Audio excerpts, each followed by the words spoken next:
I know that, I replied, my voice shaky but determined. But how can I face them? How can I find answers without losing my sanity? I took a deep breath, feeling Lena's question weigh on my mind like a shadow I couldn't shake.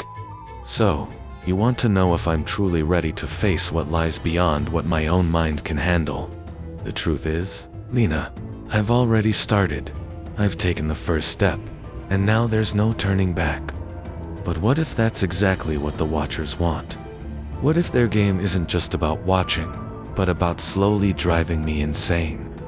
I looked away, the thought disturbing me more than I cared to admit. Every time I get closer, I feel my sanity slipping away like sand through my fingers. Could this be the real test? Not just showing me what they're hiding, but ripping me from reality, leaving me adrift in this abyss they control. Lena leaned forward, her eyes narrowing. You've already taken the first step, Alex.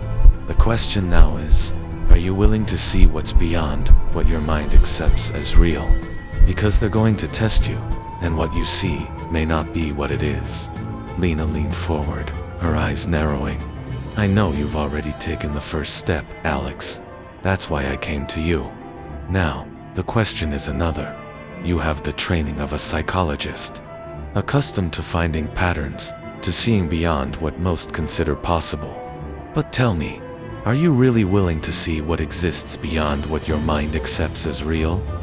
Or rather, are you prepared to endure what your mind insists is impossible? She paused, her eyes fixed on mine, carrying a weight that seemed greater than any words could express. Because they will test you, Alex, and what you see may not be what it seems. The question is, are you ready to lose yourself in the unknown and question your own sanity to get to the truth? That afternoon, with Lena's words echoing in my mind and the feeling that I was on the brink of something immense, I decided there would be no turning back. With her guidance, we began to map out our next move, a return to the Finch Observatory.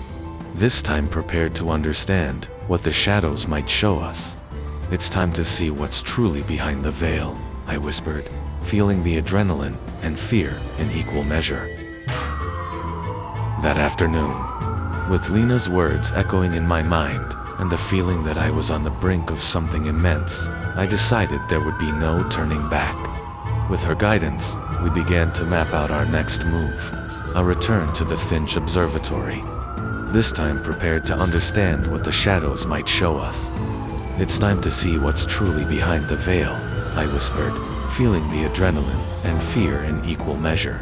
That afternoon, with Lena's words echoing in my mind and the feeling that I was on the brink of something immense, I decided there would be no turning back. With you, we're challenging something far beyond what we understand, right? I asked, trying to ease the tension. Yes, Alex, but that's exactly why I'm here. History is full of tales of the Watchers, but no one has ever gone as far as we have, she replied, her voice resolute. The observatory loomed out of the darkness, imposing and almost ethereal, like a cathedral of secrets. The moon illuminated the broken dome, and shadows danced around the structure, moving as if waiting.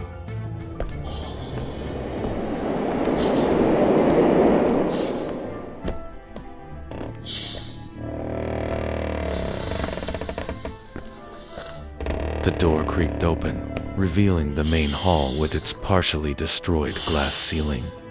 Lena looked around, her eyes alert for any movement. The silence was so profound that each breath seemed like a thunder. Remember what I told you, Alex?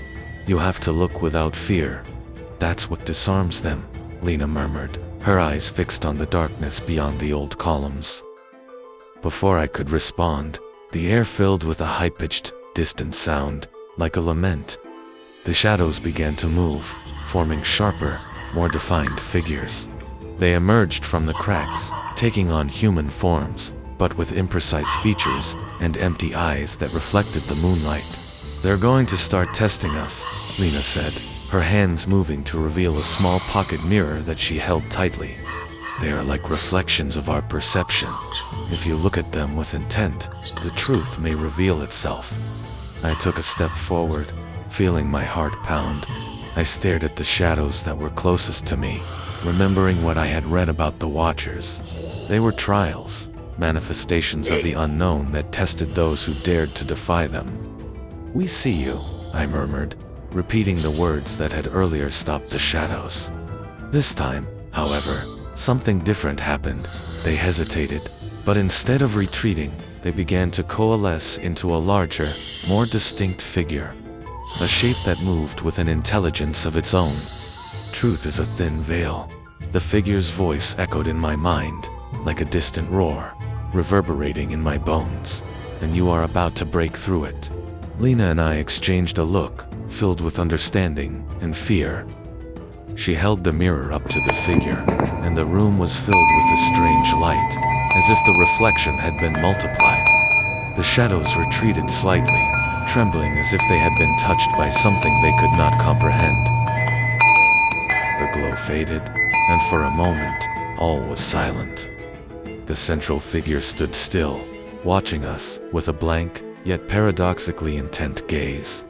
It was then that I saw, not with my eyes, but with my mind, a glimpse into an interwoven web of perceptions, where the shadows were parts of us, expressions of truths we dared not face. "The fear you face is what makes you stronger," the figure said before dissipating into hundreds of smaller fragments that disappeared into the shadows. Lena exhaled deeply, the tension in her shoulders easing.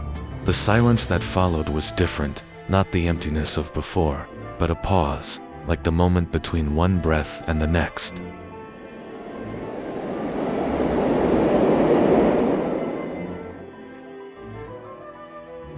"They accepted," Lena said, with a slight smile.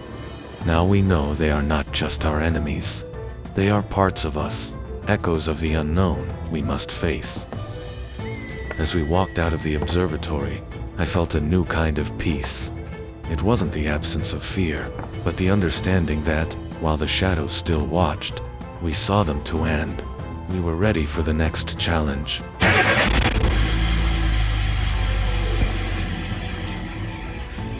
The morning arrived brighter than any I could remember. It was as if the weight of the previous night had lifted a veil over the gray days that had haunted me for so long. The experience at Finch Observatory still reverberated in my mind, but in a different way now, less as an echo of fear and more as a note of understanding. Lena sat across from me, a steaming coffee in her hands. Her gaze, though tired, conveyed something I hadn't seen in a long time: hope. "What we saw there wasn't just proof of the existence of shadows," she said, stirring her drink slowly. "It was proof that what we face is part of something much larger, a truth that transcends logic." I nodded, picking up my notes. Mitchell's words, the symbols, the accounts from centuries past. It was all beginning to make more sense. The shadows were projections of our own perception, reflections of something that had always been there, on the fringes of human understanding.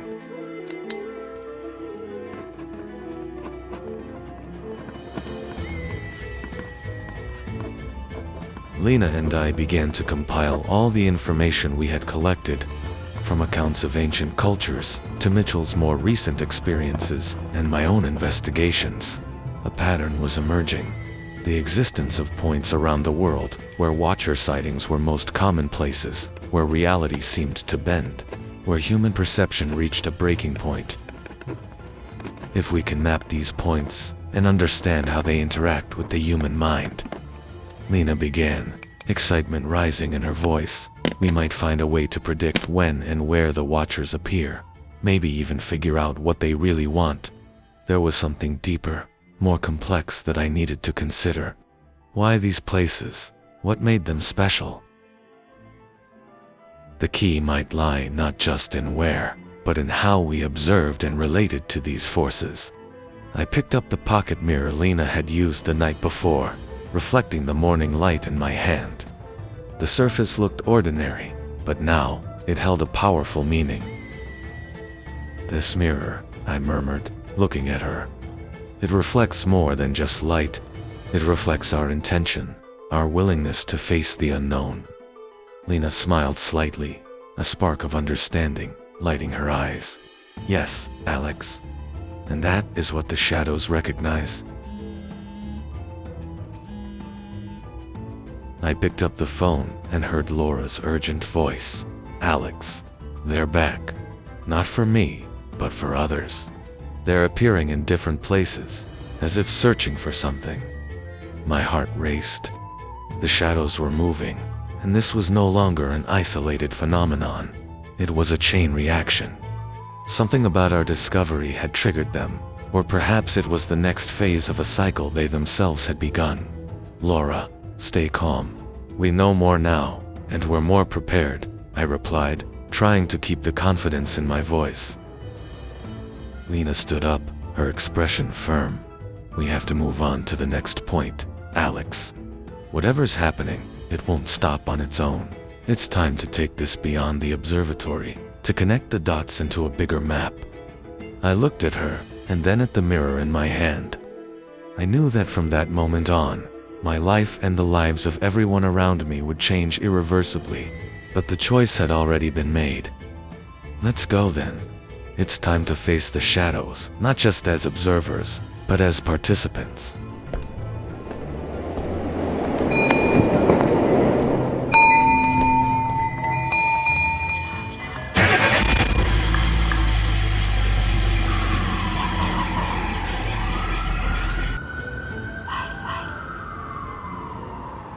The next few hours passed in controlled flurry. Lena and I spread maps, notes, and old photographs across the surface of the table. Each newspaper clipping, each diagram of connected lines and dots seemed to tell a fragmented story, but now it was beginning to take shape. We used red pushpins to mark the locations where the Watchers had been sighted, from forgotten forests to ancient ruins, and we noticed a clear geographical pattern, a line that seemed to connect places, known for their peculiar magnetism and unexplained phenomena. If this is correct, Lena pointed to the map with an air of concentration. The next place we should visit is the Old Morton Library, a place known for housing manuscripts of long-forgotten myths and legends. Now tell me, if I were you, how would you deal with shadows that seem to be watching your every move? How would you face something that challenges the limits of your own sanity? And how far would you go to discover a truth that could transform everything you believe about reality? These are the challenges I face, and I invite you to embark on this journey too. If you haven't seen the previous episodes yet, go to the description and click on the link to watch from the beginning. And on the final screen, I chose 2 video suggestions, so you can continue exploring these mysteries alongside me. Are you ready to face the unknown?